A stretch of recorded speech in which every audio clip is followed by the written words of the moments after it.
അതിഷി മല്ലേന ഡൽഹിയുടെ പുതിയ മുഖ്യമന്ത്രിയാകും. തീരുമാനം AAP നിയമസഭാ കക്ഷി യോഗത്തിൽ. കേജ്രിവാൾ മന്ത്രിസഭയിൽ വിദ്യാഭ്യാസ, പൊതുമരാമത്ത്, ടൂറിസം വകുപ്പുകൾ കൈകാര്യം ചെയ്തു. അതിഷി സുഷമ സ്വരാജിനും ഷീല ദീക്ഷിത്തിനും ശേഷം ഡൽഹി മുഖ്യമന്ത്രിയാകുന്ന വനിത. നടിയെ ആക്രമിച്ച കേസിൽ ഒന്നാം പ്രതി പൾസർ സുനിക്ക് ജാമ്യം. സുപ്രീം കോടതി വിധി കേസിൽ വിചാരണ നീളുന്നത് ചൂണ്ടിക്കാട്ടി. പൾസർ സുനിക്ക് ജാമ്യം ലഭിക്കുന്നത് 7.5 വർഷത്തിന് ശേഷം. നിപ ജാഗ്രതയിൽ മലപ്പുറം. രോഗബാധയ്ക്ക് ഏറ്റവും സാധ്യതയുള്ളവരുടെ പട്ടികയിൽ 26 പേർ. 13 പേരുടെ പരിശോധനാ ഫലം നെഗറ്റീവെന്ന് ആരോഗ്യമന്ത്രി. രോഗലക്ഷണമുള്ളവരെ കണ്ടെത്താൻ ആരോഗ്യ സർവേ തുടരുന്നു.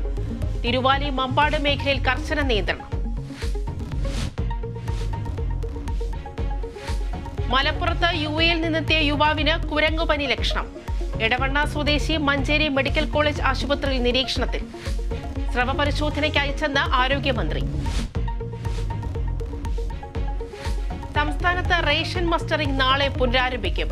റേഷൻ കടകളിൽ കാർഡ് ഉടമകൾ നേരിട്ടെത്തി ഉടമ താൻ തന്നെയാണെന്ന് തെളിയിക്കണം. തീരുമാനം 1.5 മാസത്തിനകം മസ്റ്ററിംഗ് പൂർത്തിയാക്കണമെന്ന കേന്ദ്ര നിർദ്ദേശത്തിന് പിന്നാലെ.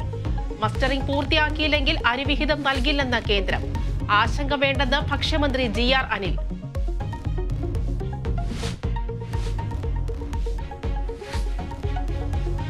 വർഷത്തിനു ശേഷം ജമ്മു കാശ്മീർ നാളെ വോട്ടെടുപ്പ് കേന്ദ്രങ്ങളിലേക്ക്. ആദ്യഘട്ട വോട്ടെടുപ്പ് 24 നിയമസഭാ മണ്ഡലങ്ങളിൽ. ജനവിധി തേടുന്നത് മുഹമ്മദ് യൂസഫ് തരിഗാമി, ഗുലാം അഹമ്മദ് മിർ തുടങ്ങിയ പ്രമുഖർ. ഏഷ്യൻ ചാമ്പ്യൻസ് ഹോക്കിയിൽ കിരീട പോരാട്ടത്തിന് ഇന്ത്യ ഇറങ്ങും. ഫൈനലിൽ എതിരാളികൾ ചൈന. മത്സരം വൈകിട്ട് 3:30.